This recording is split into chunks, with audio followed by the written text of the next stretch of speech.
গাজার দ্বিতীয় বৃহত্তম শহর খান ইউনিসের পূর্বাঞ্চল থেকে ফিলিস্তিনিদের সরে যাওয়ার নির্দেশ দিয়েছে ইসরায়েল। এর আগে ফিলিস্তিনি সশস্ত্র গোষ্ঠী ইসলামিক জিহাদের যোদ্ধারা ইসরায়েলকে লক্ষ্য করে রকেট হামলা চালায়। এদিকে ইসরায়েলের প্রধানমন্ত্রী বেনিয়ামিন নেতানিয়াহু বলেছেন, হামাসের সামরিক সক্ষমতা নিঃশেষ করার কাছাকাছি পৌঁছে গেছেন তারা। মনিরুজ্জামান বাবুর প্রতিবেদন। আন্তর্জাতিক আহ্বানকে বুড়ো আঙ্গুল দেখিয়ে অবরুদ্ধ গাজায় অভিযান চালিয়ে যাচ্ছে ইসরায়েল। এতে প্রতিদিনই প্রাণ হারাচ্ছে নিরীহ ফিলিস্তিনিরা। ইসরায়েলি হামলা থেকে বাদ যাচ্ছে না উপত্যকার কোনো এলাকায়। এবার অবরুদ্ধ গাজার দ্বিতীয় বৃহত্তম শহর খান ইউনিসের পূর্বাঞ্চল থেকে ফিলিস্তিনিদের সরে যাওয়ার নির্দেশ দিয়েছে দখলদার ইসরায়েল।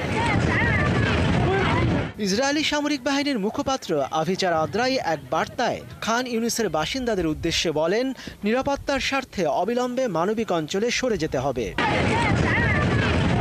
শহর ছাড়ার নির্দেশের পর বসতভিটা ছাড়তে শুরু করেছেন খান ইউনিসের বাসিন্দারা।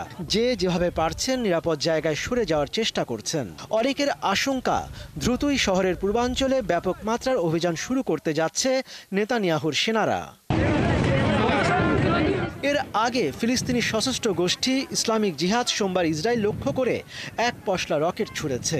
হামাসের মিত্র ইসলামিক জিহাদ জানিয়েছে, তাদের যোদ্ধারা গাজার সীমান্ত বেড়া সংলগ্ন বেশ কয়েকটি ইসরায়েলি এলাকা লক্ষ্য করে রকেটগুলো ছুড়েছে। তবে ইসরায়েলের সামরিক বাহিনী জানিয়েছে, পরপর প্রায় 20টি রকেট ছোড়া হলেও হতাহতের কোনো ঘটনা ঘটেনি। এদিকে ইসরায়েলের প্রধানমন্ত্রী বেনিয়ামিন নেতানিয়াহু বলেছেন, হামাসের সামরিক সক্ষমতা নিঃশেষ করে দেওয়ার লক্ষ্যের কাছাকাছি পৌঁছে গেছেন তারা। এখন কম তীব্র অভিযান চলবে। হামাসকে নির্মূল করার অভিযানের প্রায় শেষ প্রান্তে আছি আমরা। তাদের পুরোপুরি নির্মূল না করা পর্যন্ত হামলাগুলো চলতে থাকবে। এদিকে ইসরায়েলি বাহিনীর ট্যাঙ্কগুলো পঞ্চম দিনের মতো গাজার পূর্বাঞ্চলীয় সেজাইয়া শহরের প্রান্তীয় অঞ্চলের এবং দক্ষিণাঞ্চলীয় রাফা শহরের পশ্চিম ও মধ্যাঞ্চলের আরও গভীরে ঢুকে পড়েছে বলে স্থানীয় বাসিন্দারা জানিয়েছেন।